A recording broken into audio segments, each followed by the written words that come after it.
Welcome into the Backroads Bill Podcast. I'm Ben, and last Monday, if you're listening to this when the episode released, marked the 50th anniversary of the infamous sinking of the SS Edmund Fitzgerald. Of course, a very famous and well-known shipwreck, as it was immortalized by Gordon Lightfoot in one of his most famous songs. And this is a topic that we have covered before. We covered it actually in our very second episode of this podcast back in the fall of 2023.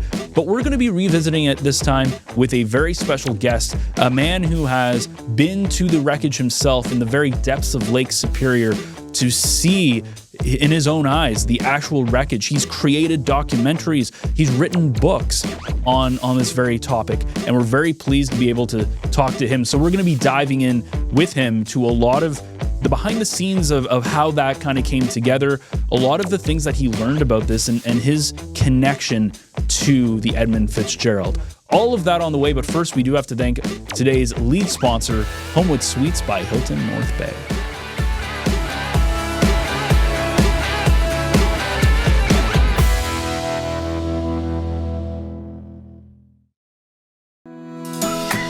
North Bay's turning 100, and what a time to be here. From the buzz of the Heritage Parade to sunset concerts at the waterfront, the city is alive with celebration. And you know who's right in the middle of it all? Homewood Suites by Hilton North Bay. We're proud to be a part of this milestone moment. Whether you're coming home from a family reunion, planning a gathering with friends, or just simply making the most of everything the Centennial has to offer, our doors are open. Stay in a spacious suite that feels like home, with a full kitchen to cook in, room to relax, and a space to unwind after a full day of fun. Are you hosting something bigger? Our event spaces and amazing local partners like the Grand and Stock Transportation make it easy to bring people together. Best of all, they're just steps from the action. The fireworks, the food trucks, the music, the laughter, it's all right here. Celebrate 100 years of North Bay with us.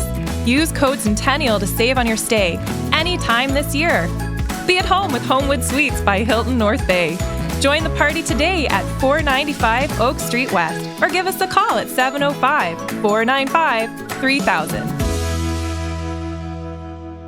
So one of the things that we've talked about before on this podcast is the Edmund Fitzgerald and the whole story that surrounded it. And today is a really cool day, Bill, because we are bringing in an expert on the Edmund Fitzgerald, Ric Mixter, who is an author and filmmaker of many different projects, and most importantly, you call a shipwreck expert and an expert on the Edmund Fitzgerald. Ric, welcome into the Backroads Bill Podcast.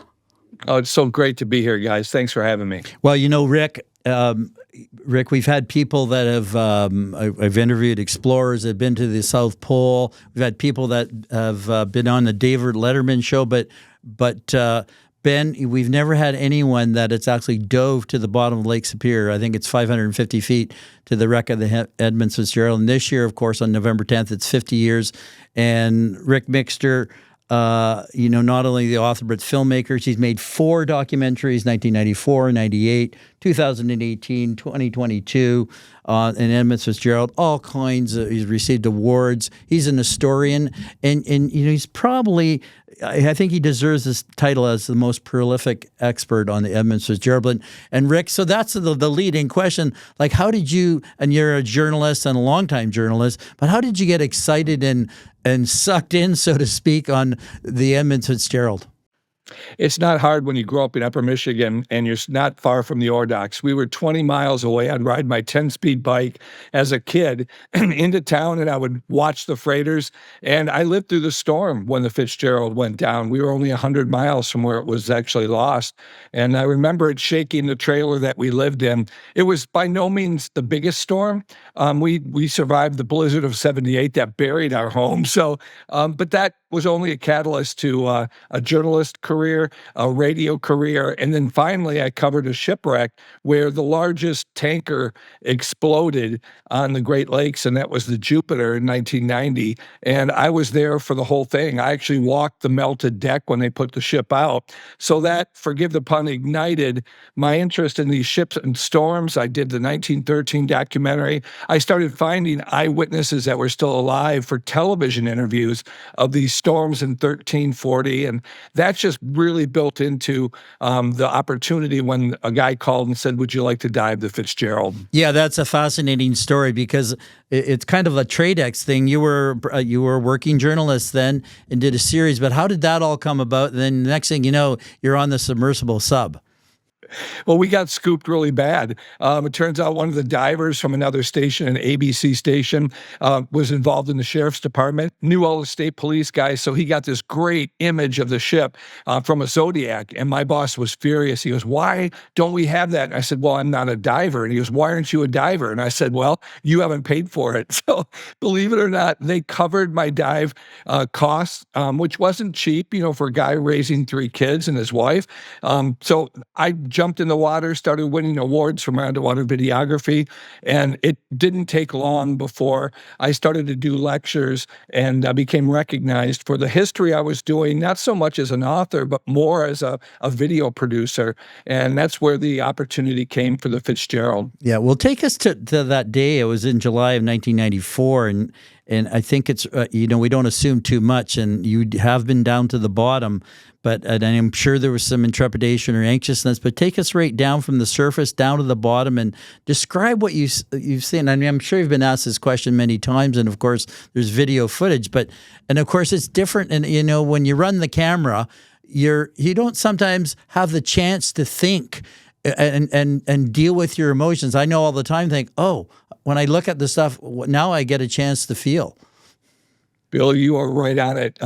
For outdoor videography, photography, so much is missed when your whole world is a viewfinder, and it really was. But I had an introduction to Lake Superior as the only underwater cameraman on that dive. So I had to wetsuit up, jump into the Lake Superior, freezing cold, 500 feet deep, and film the submersible as deep as I could go, reasonably as a solo diver. So I knew, what the temperature was like. I was much more happy when I got a sweatshirt and clothes on and jumped into the Delta sub. Here's a submarine that Bob Ballard had taken to see the Lusitania. It was famous, and we knew that it was quite safe. So I wasn't nervous about that part of it. But once that hatch was sealed and I saw the water start to get darker and darker, and we wouldn't use our lights because the battery power of the sub had to be conserved. We were the 3rd dive of the day and expected a 4th dive after that. So we would go deeper and deeper, and it got darker and darker, and of course with no illumination, we were in a void until the sonar picked up the bottom at 530 feet, and we started to go around the bottom. It looked like a moonscape. It was unbelievably barren, but lumps of giant clay, it looked like, that had been undisturbed for 15,000 years, since the glaciers. So as we explored, we came up, and all of a sudden this giant crevasse in the bottom of the lake, but I was actually on the deck of the Fitzgerald. We had gone over that hillside on the port side, and we're right at hatch 3, 2, 1. And at hatch 1, you could see the coaming, you could see the cover caved in, and then here's that massive bow structure that becomes the forecastle deck, where the guest quarters were, where the captain's office and bedroom were, and then above that, the Texas. And we went around the front of the ship, came all the way up, ascending to see the radars that had been destroyed in the storm, the mast with the big C for Columbia that still had light bulbs in it. It was unbelievable. And then after that, we got lost. It's amazing how a compass just spins around and around when you have 26,000 tons of taconite, and then 2 large sections of ship that are built out of steel that once were 729 feet long. Yeah, it's I've got the book here, That Little Sounds, and at the back, though, it's got right here, of course, it traces where you went with the submersible sub, and really good job in describing. And I encourage people to get the book at shipwreckpodcast.com. It's easily found. It was published in 2022. And there's the chapter near the end on deep thoughts and about finding the body. And we're not going to talk about that, what you saw, about how important that. We see as journalists and the media and people, we see dead bodies all the time in war-torn areas and things, and you happen to discover, and of course that ignited a debate and actually became ended up in the state legislature. Which is really bizarre because the legislature could only mandate Michigan waters. And the thought was that Fitzgerald was 720 feet within the Canadian border. Now, there's been things in my book that have debated that, but I have to tell you that there had been 5 expeditions before us. 4. We had Coast Guard, Jacques Cousteau, the 1989 Sea Grant, and nobody had ever seen a body, and we didn't expect that, and quite frankly, didn't want that. The ministry had asked us not to put cameras in the windows, the portholes. We did not want to see it, and we're happy to do that. It was just through a fluke, the dive right after mine that we did. And yes, it did. Reporters lined the dock when we came back. They all wanted to know about it. There were big inquiries from big magazines that wanted to buy the footage from Fred. And while we were really lambasted for being pirates and being ghouls for even recording it, it's important to note that our license required anything that we found to be documented, and we did. And the only people who ever saw that, as far as I know, is the ministry and the Ontario Provincial Police. So to me, it was horrible. As a journalist, you realize that anything that you find, you don't augment or change just because it'll hurt somebody's feelings. We don't do that. We don't call up, people during a car crash and say, is it okay if I cover this crash? I don't want to hurt your feelings. Or to think of the tragic 9/11 footage where people were jumping out. They never asked the families, hey, is that okay if we show that? So it's part of the story. It's part of the ethic challenge that all journalists face when they get into such a horrific thing. And I think we came through as best we could. There's no right, there's no wrong. And that balance I've had to live with for 25 years. I do not want to hurt anybody's feelings, but I'm also never going to be challenged by someone or told not to talk or do something because, they say I shouldn't. So that's a very tough thing for me as a journalist. Yeah, absolutely. And I think, again, in the book, you really covered this off really well. And because it's an important thing for Ben and I, being media people, and that you, and of course, people's rights of freedom and speech being challenged in many countries around the world. So, Ben, I know you have got some questions. I've got more. Yeah, it's interesting how a lot of this is very almost like James Cameron in a way, except obviously like him, he went to the Titanic and he went down the Marianas Trench, and that kind of just reminds me of that, going down to find some of these places.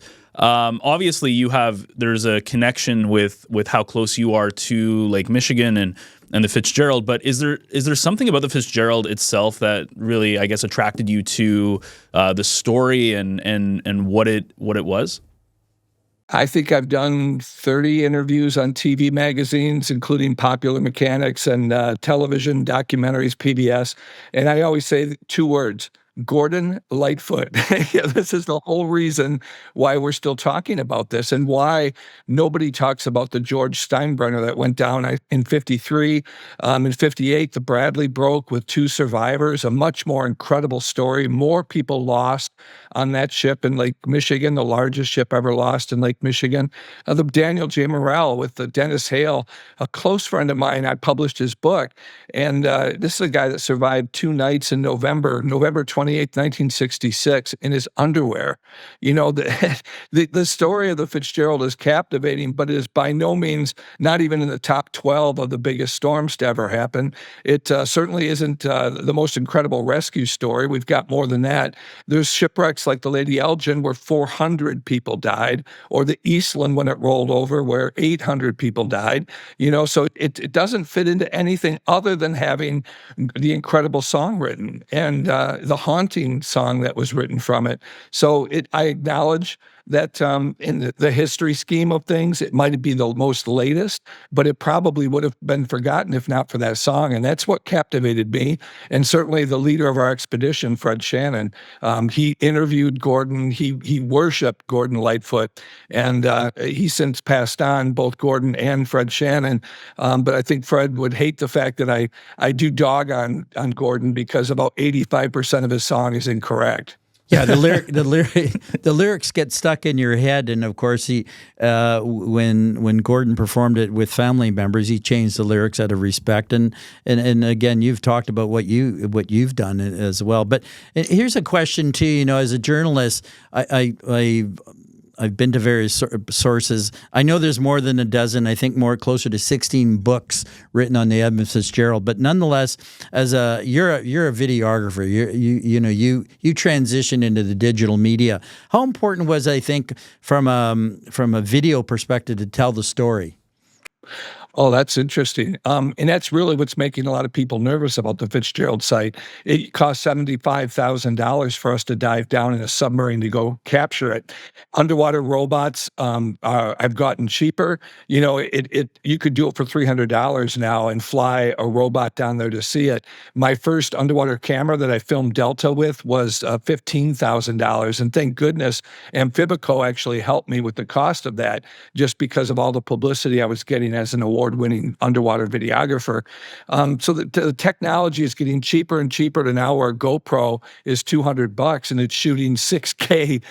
So we're seeing this revolution in technology and sonar and things where a fish finder can now almost tell you what kind of fish is under your boat. And imagine what that does for us discovering schooners and such. So that's much different than what it cost even 20 years ago for side scan sonar to find these shipwrecks. So we're seeing an incredible rate of discovery because of that technology change. And quite honestly, people with cell phones have a better camera than I took to the Fitzgerald. So, today it's amazing. And it's opening it up now to more storytellers, which I very much enjoy. Yep. And on Tattletale Sounds, the subtitle is Investigations. And the strength of this book is all the people you talk to. I mean, all the people. Too many, I would think, after a certain period of time. But tell us a couple of stories, and then I put it in the question when I sent them to you. Something unique, unusual, something that, I didn't see that coming, but something you learned that was an aha moment. For me, to talk to Jean-Michel Cousteau, growing up watching CBS, and I only had 2 channels. I had PBS and CBS growing up.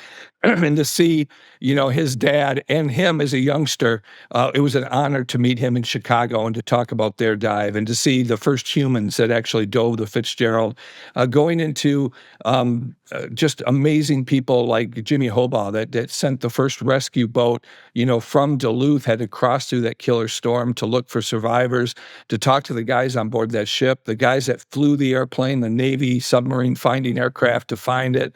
All of those interviews have added new chapter and new dimensions. And the divers, too. It was interesting to talk to Tim Askew on the Clelia, which was our competition, the sub that had gone down just weeks before us when Delta went.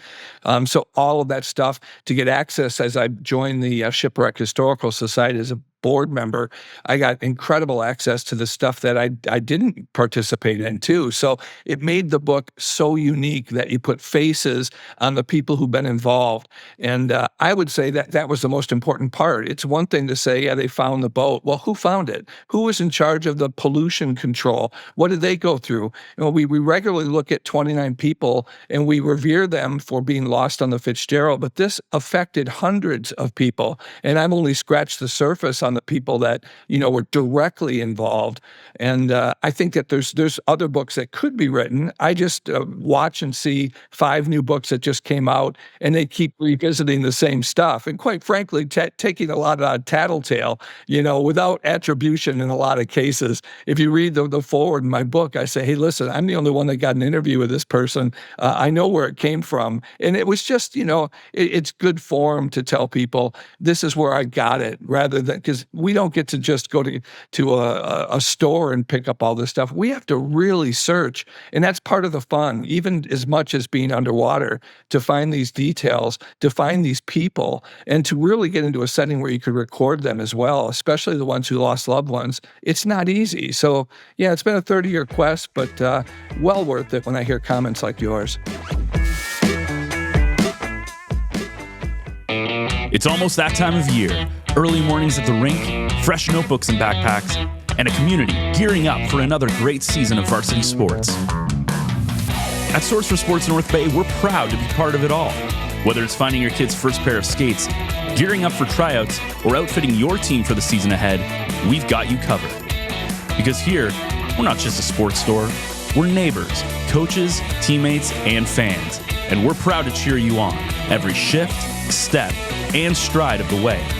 Visit Source for Sports North Bay at 1321 Fisher Street. and let us help you along your way. Dear North Bay, you've always been more than a place on the map. You're home to me. This is where I built a life with my husband, raised our kids, and taught in local schools for over 24 years. I'm proud to be part of this community. Earlier this year, my world shifted. After living with anxiety, depression, and PTSD for much of my life, I reached a point where I couldn't keep going alone. Walking into the emergency department at the North Bay Regional Health Center was one of the hardest things I've ever done. But what I found there changed everything. A nurse who made me feel safe, a crisis worker who truly listened. For the first time in a long time, I felt seen. That care gave me hope, and it inspired me to give back by supporting local healthcare so that others in our community can access the same compassionate care I did. If my story resonates with you, I hope you'll consider supporting the NBRHC Foundation. Please visit nbrhcfoundation.ca or call 705-495-8125 to give. Because mental health is health. With gratitude, Tiffany Van Meer. I was intrigued with you. Even interviewed welders that in '57 when the book, they started and it launched in '58, and it was the ship was manufactured in haste, but not necessarily so. You say in the book that probably wasn't a factor, but nonetheless, it could have been because the boat broke in two, I guess, when it hit the bottom. We're going to talk about it a little later, but the strength of your book is the conversations and interviews. Ben. Yeah, one of the things we were talking about a little bit was how technology has changed, right? So I find it fascinating, even when you're talking about the underwater cameras and what's available now. The same thing with in the air with drones. Like before, you'd have to get like a helicopter basically to get these shots, and now you can spend $200 or $300 and get these great drone. Like real estate people are getting these amazing drone shots for like $300. Obviously, a lot has changed in your career. I believe you said the first documentary was 1994. If it ever wants to make you feel old, that was the year I was born. So just to put that into context. And Rick was at the bottom of the, in July 24th, I think it was, at the Edmund Fitzgerald. So what I want to, just because stuff has changed so much, what is your favorite piece of technology that has come out in the last, let's call it 20, 30 years, that has made your life immensely easier, but you also think has just made maybe what you do in terms of underwater video work just a lot easier for most people? That's a good question, Ben. It's a fantastic question, and people might think it's a camera or scuba gear or rebreathers or, a submarine. It's a cell phone, and a cell phone for a lot of reasons. It's a camera, so I'm instantly now snapping pictures of adventures that don't seem like they're really big, but then I get back and it becomes something bigger, where we used to look at 26 exposures and go, oh my God, no, I can't take a picture of that. Even with our kids, cell phone too, because every adventure I go on, I call when I get off the lakes or I get out of the water. I call my wife and say, hey, everything's okay, because you got to keep in mind, I've flown B-52 missions around the world. I've flown F-16s and the Goodyear blimp, and I've dove on over 100 shipwrecks. A lot of what I do is, and jumped out of airplanes as a skydiver, bungee jump.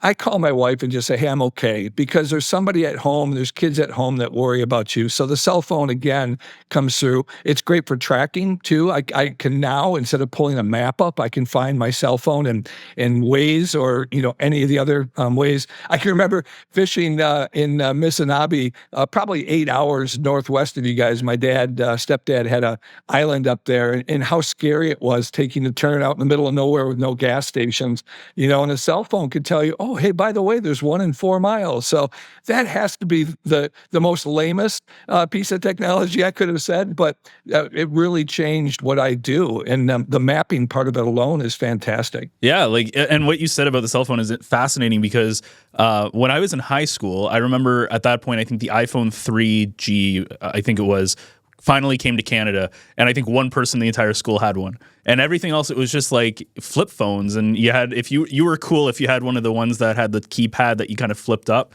And then how fast, even within 10 years, how cell phones have really became what they are now. A big one is GPS. Like when I used to work at Best Buy, people would come in and buy GPSs, and I go, why though? You have, you have Google Maps or Android Maps in your pocket, and it's, It's perfect. Well, Rick doesn't know this, but my first book, or not my first book, but one of my books is called What Do Those Numbers Mean Anyway? It was one of the first books on GPS because no one they don't know what the numbers mean. They don't know UTM. They really don't know that there's 3 versions of longitude and latitude. But anyway, leading into, Captain Bernie Cooper, if they and all those sailors, if they would have had cell phones, maybe other things would have happened. But you didn't interview him, but his testimony, what did you learn from all that? Because he was on the ship, the trailing ship, the Anderson, and he had a lot to say about and I think he revised some of his testimony, I guess, as the inquiry went on. He did, and let me do an aside real quick for the GPS. GPS had just been invented when the Fitzgerald went down, but it was not implemented. So we used Loran, which got us, within maybe a half mile of where we needed to be. The technology for GPS, I'll put at the top as well for being able to find, especially differential, where we can actually, get within a couple feet now of targets. And the changes it made to our lighthouses and stuff too it's sad in many ways that we don't need anymore, but the GPS has changed all that. But as far as Cooper, he did 2 interviews that I know of, 3 if you include a non-camera one. Shannon did one. Tom Farnquist with Larry Elliott from ABC 12 did another one. And I've had access to both of them. And I've had access to all of the written materials, too, from the inquiry when Cooper first gave a transcript when he got to the Sioux Locks and then later remanded, revised what he had seen. Even his mate had revised some of it, too. And you start to see the influence of the shipping companies pushing on them for a certain dialogue that they really wanted. And that was, it ran aground, that Captain McSorley destroyed the ship. And this became the total fallacy of the 6 Fathom Shoal that doesn't exist. And every investigator I've talked to, from the Bayfield, the Canadian ship that surveyed the area, to Captain Wilson, who was on the main inquiry team, nobody believed that ship went within 5 miles of shallow water. And it was only the shipping companies that were jumping on what Cooper said. And you see that kind of, proliferate as he's doing his talks about what happened. Even in I think he did a talk for a museum in Wisconsin, which would have been a 3rd recorded too. And it's interesting how much it spun off from there. Our interviews, as you know, survivors too, the longer you go away from the event, the more tainted it gets from all of the other information they've learned. So the best time to interview somebody is in 1975. The worst time is 20 years later when they've been, forgive the term, polluted, but it's a lot of, input that's come from other sources and it becomes fact, to where survivors on the Novadoc from Canada that ran aground in Lake Michigan in the 40 storm didn't even know if they were on the front or the back of the ship when they were rescued. Wow, that's amazing. I interviewed Charlie Pohl. He was vice president of Canada Steamship Lines. He testified at the inquiry, but back in the day, I met him on Lake Superior kayaking one day. But anyway, he started his career on whalers in the waters of Antarctica. But Charlie, he said that when the Edmund Fitzgerald, and like a lot of the ore carriers in the holds, they had these triangular. As the ore went in, they created stress points. But that kind of leads me to, and Ben, I don't know, we're going to kind of put a bow on this pretty soon. Did you have another question before we go to the I have lots of questions. You go to this question before we go to the finale. Yeah, I wanted to really talk about, I guess, some of the logistics behind having to do a dive and everything. Because when you think about film, there's a lot of legality, there's a lot of people that work on there. So you talk about you have to get a submersible, you have to get I'm assuming a bajillion different permits and all the hoops that you have to go into if you're going across from the American to the Canadian side. What is that process like for you to try to even make this thing happen? It would be impossible today because of the restrictions that are involved. They did not expect after the Coast Guard, after Cousteau, after the 89 trip, there'd be bodies on the outside. So the concern for the family was minimized until one was discovered during our dive. And that's when you started to see a lot of restrictions. And then 2 guys claimed to have dived it with open circuit scuba just after that without a permit. And now you see the government really move in in to say, hey, now anybody, even without $70,000 and a permit, can go and visit this. So you see the strength of the ministry start to come in and squeeze a little bit harder.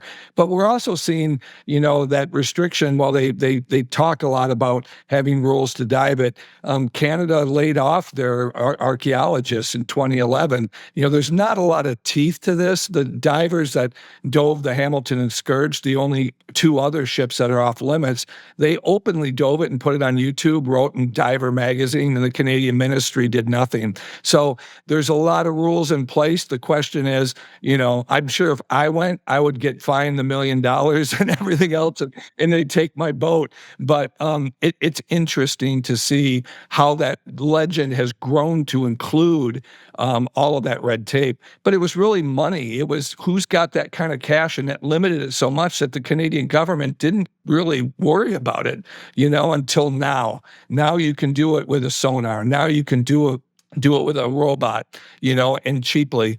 And we, in the book, I talk about two different people, including two different expeditions that say the bow is in Michigan water. That changes the rules completely. If I want to go dive any ship in Michigan waters, I can do it tomorrow without paperwork.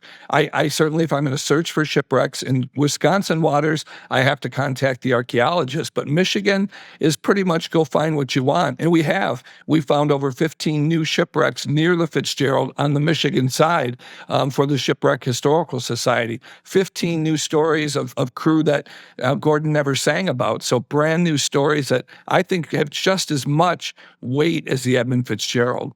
Yeah, I'm amazed at the number of shipwrecks. I think off Whitefish Point, when I was at the Great Lakes Shipwreck Museum, I think there's like more than 500 just off that point. An incredible number of shipwrecks everywhere at the Great Lakes. But that's just a little aside. Yeah. Ben. Rick, one of the last thing I'm going to ask you before, I know Bill wants to get his question to the finale, but one of the things I wanted to ask is obviously the really cool part about doing these shipwrecks and going down is actually getting to see them, and there's I'm sure there's a lot of mixed emotions on, like, it's really cool, but it's also very somber because of what happens. But what is the thing that when you first went down, you didn't realize was going to be a problem, or you didn't realize that was maybe not the glamorous side of getting the footage? I did the 1913 documentary first. This is a storm where 12 ships vanished in a weekend, 260 sailors, 12 ships with their entire crew vanished. And I've touched the Charles Price, which was the mystery ship that was found floating half out of the, floating in the water. And I talked to the guy that was the last to see that. The Regina, he also was a Canadian freighter that left Sarnia and went north and got caught in a storm and flipped over. All of those pieces, I saw the captain's diary that had been dried out, when McConkie died. All of these, the Wexford that's off of Port Franks, they give me a connection. And especially because I talked to the guy who was last to see them, the wheelman, Ed Kanabe, on board the H.B. Hawgood. And then the Novadoc, a Canadian ship that was lost in Lake Michigan, 2 survivors I talked to.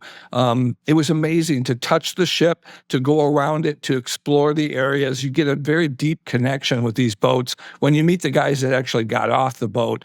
Fitzgerald was different. It's a grave for 29 people. But I have to admit to being super excited, roller coaster up and then roller coaster down when we found the missing crewmen. When we see a screwdriver in the bottom and you realize a coffee cup with the Columbia star on it is part of this is where men worked, lived.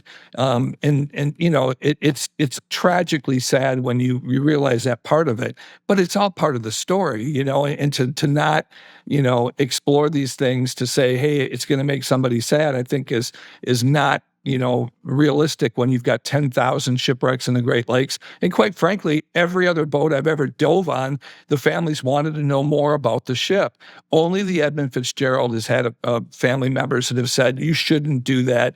And tell me when and where I can't talk about what I found as well. And it's amazing to me. It's now been 50 years since that loss. That's the same scope that we had on all the other shipwrecks when we found the missing crewmen in 1994. So it's interesting. I don't want to say hypocrisy, but sometimes it kind of feels that way. Yeah, it's interesting you said about touching the ship. I when I was at the museums, I actually put my hand up and touched the lifeboats just for some sort of connection, because it's a story, but it's a multifaceted story, tragedy, et cetera, et cetera. And after 30 years of research, and I really urge people to go to shipwreckpodcast.com, shipwreckpodcast, all one word.com, is that and order the book. But after 30 years of research, and I know for my digital story, you've given a comprehensive answer, but to tell the viewers and listeners, it's kind of a connect the dots, what really happened that night, because it just didn't happen that night. Yeah, and I'll add into at shipwreckpodcast.com is my podcast that's 4 hours long. That is all the voices. You'll actually hear the people in their own words talking about these things. And there's no other author that's done that. There's two of us who dove the shipwreck, McGinnis being one of them that have written books. But I felt an obligation to tell these things. For me, that the connection is huge. To look at the damage that's down there and to start to break some of the nonsense that came out, the fake shoal, the fact that the taconite, if you look into hatch 1 and hatch 2, which is where the Clelia accidentally descended into, you realize there's no taconite forward. When I went to hatch 8 and 9, where it's ripped on that bow section, there's no taconite. That means it did not nosedive. So every painting you've ever seen of the Fitzgerald nosediving is inaccurate. All of the cargo that I saw was aft of the ship. So behind the stern section is a massive pile. Hatches 2 and 3, which the Coast Guard said 3 was buried on board the front section of the wreck. It's not true. I saw 3 painted very clearly on the hatch cover next to the stern. That does not happen in a nosedive. That vessel broke on the surface, and the bow kept going with the hatches exploding offward, and the stern flipped and went off course and rolled over the pile of its own cargo. But we still haven't done a good enough map of the bottom to really indicate what happened. We haven't mapped every hatch number that's down there or where the hatch crane is. This is the big piece of metal that would take those covers off that traversed the length of the ship.